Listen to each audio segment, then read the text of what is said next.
સમાજની ઉપર અત્યાચાર અને અન્યાય થાય છે તો મારાથી એ પણ મહેનત થાય છે, એ કોશિશ કરું છું. અને જ્યાં સુધી ન્યાય ન મળે, કોશિશ સમાજ કરે છે, લોકો કરે છે, જ્યાં સુધી ન્યાય ન મળે ત્યાં સુધી પણ મહેનત કરું છું. અને પાર્ટીના માધ્યમથી બહુજન મુક્તિ પાર્ટીનું નામ સાંભળ્યું એટલે ખબર છે તો જેટલી કોશિશ થશે ભાઈને ન્યાય મળે. પણ મેન જે સવાલ છે, જે મેન જે વાત છે, કોઈ જાતા નહીં હો ભાઈ, જવાનું કોઈ નથી. બોલું છું કદાચ હજમ ન થાય કોઈને, હું જે પણ બોલું છું દુશ્મનને પણ હજમ ન થાય અને આપણા જે દલાલ અને ભડવાઓ છે એને પણ હજમ ન થાય. તાળી ન પાડતા, કારણ કે તો મજા નહીં આવે. તાળી બે વ્યક્તિ પાડીએ કે એક તો તમે કરવાના છે, અમે કઈ કરવાના નથી, એક ઈજડા. એટલે તાળી કોઈ ન પાડતા, કારણ કે સમજવા જેવી વાત છે. અગર સમસ્યા છે તો સમસ્યા પેદા કોણ કરે છે? મેન પ્રશ્ન એ છે. વારે વારે અત્યાચાર અને અન્યાય થાય છે, આપણે વારે વારે અત્યાચાર અને અન્યાયની ઉપર આપણે લડીએ છીએ, તો અત્યાચાર શું કામ થાય છે?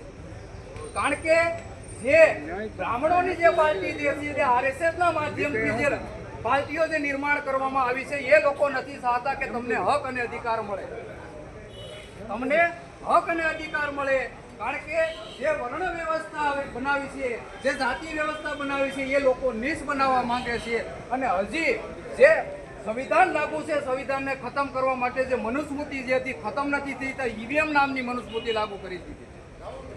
આજે ઈવીએમ મશીન જે છે એના માધ્યમથી સરકાર બને છે. યાદ રાખી લેજો, 2 વાર કોંગ્રેસ વાળાએ ગડબડી કરી અને 3 વખત ભાજપ વાળાએ ગડબડી કરી. મારી પાસે સબૂત છે, કોઈને જોતું હોય તો હું આપીશ. સુપ્રીમ કોર્ટનું સબૂત છે. આ કોઈ સામાન્ય વસ્તુ નથી. અત્યાચાર ને અન્યાય શું કામ ઊભો નથી રહેતો? કારણ કે સરકાર જે બને છે નાજાયજ સરકાર છે, જાયજ નથી.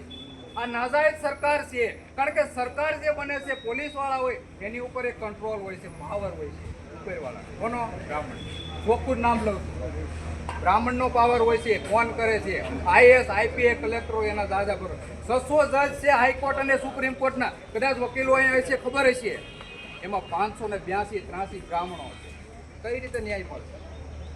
ન્યાય મેળવવા માટે બાબા સાહેબે સંઘર્ષ કર્યો અને આપણે પણ કરીએ છીએ.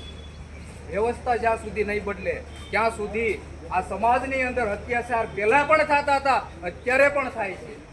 હું રાજનીતિકનો માણસ નથી, યાદ રાખી લેજો. સમાજ માટે ગમે ત્યારે, હમણાં મેં 9 તારીખે અમરેલી જિલ્લાની અંદર આંદોલન કર્યું, જેલ ભરવા આંદોલન. અમે 10-11 જણા હતા પણ કર્યું.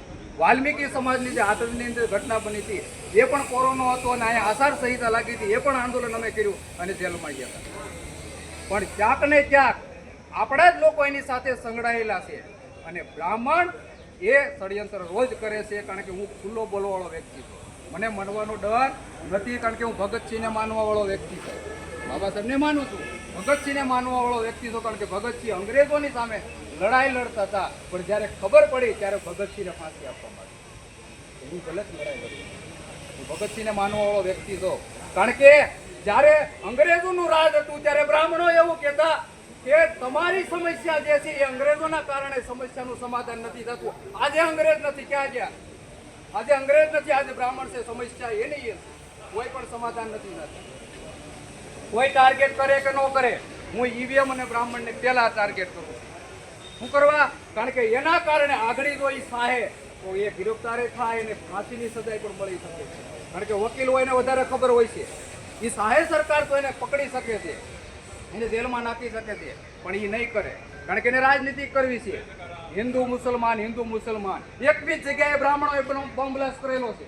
ભારત દેશની અંદર 21 જગ્યાએ બ્રાહ્મણોએ બોમ્બ બ્લાસ્ટ કરેલો છે. એનું સબૂત છે, એનું સબૂત છે. અને જેને જે વસ્તુ વિડીયો બનાવીને અંદર વાયરલ કરજો, વિડીયો બનાવીને વાયરલ કરજો. જેને જે વસ્તુ જે વિચારે, જે વસ્તુ જે સત્ય એ જ હું બોલું છું. અને બોમ્બ બ્લાસ્ટ જે કરેલા છે પણ આરએસએસ વાળા તમને ખબર જ છે કેવા છે. તમને વચ્ચે તમારી વાત કાપું છો, સાંભળો ભાઈ. હું એક વાલ્મીકી સમાજની વાત કહી કે એ અનુસૂચિત જાતિ સમાજમાં આવતા હોય. વાલ્મીકી મને ખબર તો પડે ને, ઊંચો કરજો. હા. હવે વાલ્મીકી સમાજના એક છોકરાને માર્યો એટલે વાલ્મીકી સમાજના જે આગેવાન હતા કે એના મને ફોન કર્યો. એટલે હું સિવિલે ગયો. એટલે સિવિલે ગયો, અમરેલી સિવિલ હોસ્પિટલમાં. એટલે છોકરાનો હાથ હજી ભાંગી નાખ્યો હતો કાયદેસર આમાં હાથ ઉપર ચડી ગયો. એટલે મેં એને કીધું ભાઈ, મેં કીધું આ કોણે માર્યો? કે મારે છે ને ત્યાં હું ગાડી આપતો હતો, ઉકાવાનું કોઈ ગામ છે, ઉકાવતા તાલુકાનું.